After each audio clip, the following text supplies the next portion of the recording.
என் பேர் பிரவீன். நான் ஒரு கிறிஸ்டியன். நான் லவ் பண்ண பொண்ணு ஒரு ஹிந்து.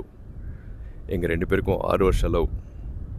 லவ்னா கொஞ்சம் நஞ்ச லவ் இல்லைங்க, அப்படி ஒரு லவ். அவள் முதலே ஒரு விஷயத்தை என்கிட்ட தெளிவாக சொல்லிட்டா.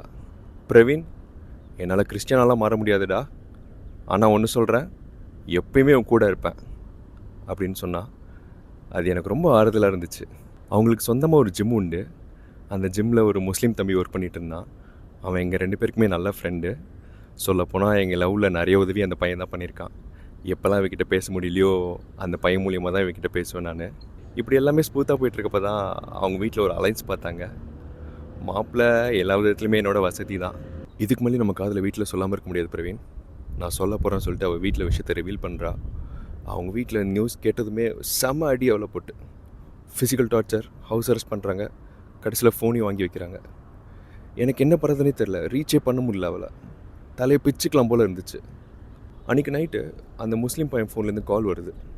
பிரவீன், நம்ம 2 பேரும் சேர்ந்து யாருக்கும் தெரியாமல் கண் காணாத இடத்துக்கு ஓடி போயிடலாம் அப்படின்னு ஆள் என்கிட்ட சொல்கிறா. என்னால் சரின்னு சொல்ல முடியல. அந்த நேரத்தில் தான் என்னோடய அண்ணனுக்கு கல்யாணம் வேறு நடக்குது.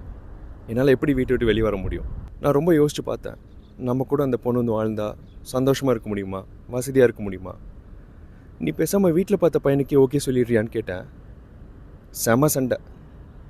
என் காலை கட் பண்ணிட்டு போயிட்டா. ஒரு காண்டாக்ட் இல்லை. நான் எத்தனையோ தடவை அவளை ரீச் பண்ண ட்ரை பண்ணேன், சுத்தமாக முடியல. அந்த முஸ்லீம் பையன்கிட்ட ஹெல்ப் கிட்டேன். எப்படியாச்சும் எனக்கு இந்த ஒரு ஹெல்ப் பண்ணடா, நான் என் ஆள்கிட்ட பேசணும்னு சொன்னேன். அவனும் எவ்வளோ முயற்சி பண்ணி பார்த்தான், ஆனால் சுத்தமாக முடியல அவனாலையும். சரி, இதுதான் ரியாலிட்டி போல், இவன் நம்ம கனவை இல்லை போல், எங்கே இருந்தாலும் சந்தோஷமாக இருக்கட்டும்னு நானும் விட்டேன். அப்படியே போச்சு 1 வருஷம் ஆயிடுச்சு. அன்றைக்கி ஒரு நாள் எதாச்சியாக வாட்ஸ்அப் ஸ்டேட்டஸ்லாம் பார்த்துட்ருக்கேன். இந்த முஸ்லீம் பையனோட ஸ்டேட்டஸ் கிளிக் பண்ணுறேன். மனசு சுக்குநூறாக உடஞ்சிருச்சுங்க. என்னோடய ஆளும் அந்த பையனும் கல்யாணமாகி நிற்கிறாங்க. என்னால் கிறிஸ்டியனாலாம் மாற முடியாது பிரவீன் அப்படி சொன்ன பொண்ணு இன்றைக்கி முஸ்லீமாக கன்வெர்ட் ஆகி நிற்கிறா. என்னால் இந்த சோகத்துலேருந்து அவ்வளோ சீக்கிரம் வெளியே வர முடியலங்க. 6-7 மாதம் தினம் அழுக. நமக்கே இப்படி நடந்துச்சு? என்னோடய சித்தி, தங்கச்சி, ஸ்கூல் ஃப்ரெண்ட்ஸ் இவங்க தான் என்னை ஹெல்ப் பண்ணாங்க இதுலேருந்து வெளியே கொண்டு வர. இப்போ நான் வெளியே வந்துட்டேன், சந்தோஷமாக இருக்கேன். ஆனால் ஒன்று சொல்கிறேங்க, அந்த பொண்ணையும் பையனையும் எனக்கும் அவங்க வீட்டுக்கும் செஞ்ச துரோகத்துக்கு என்னால் மறக்கவும் முடியாது, மன்னிக்கவும் முடியாது. நல்ல வேலை நான் அவளை கல்யாணம் பண்ணலை. கல்யாணத்துக்கு அப்புறம் இப்படி ஒரு காரியம் நடந்துருந்துச்சுன்னா எங்கள் குடும்பத்துக்கு நான் என்ன பதில் சொல்லியிருப்பேன்?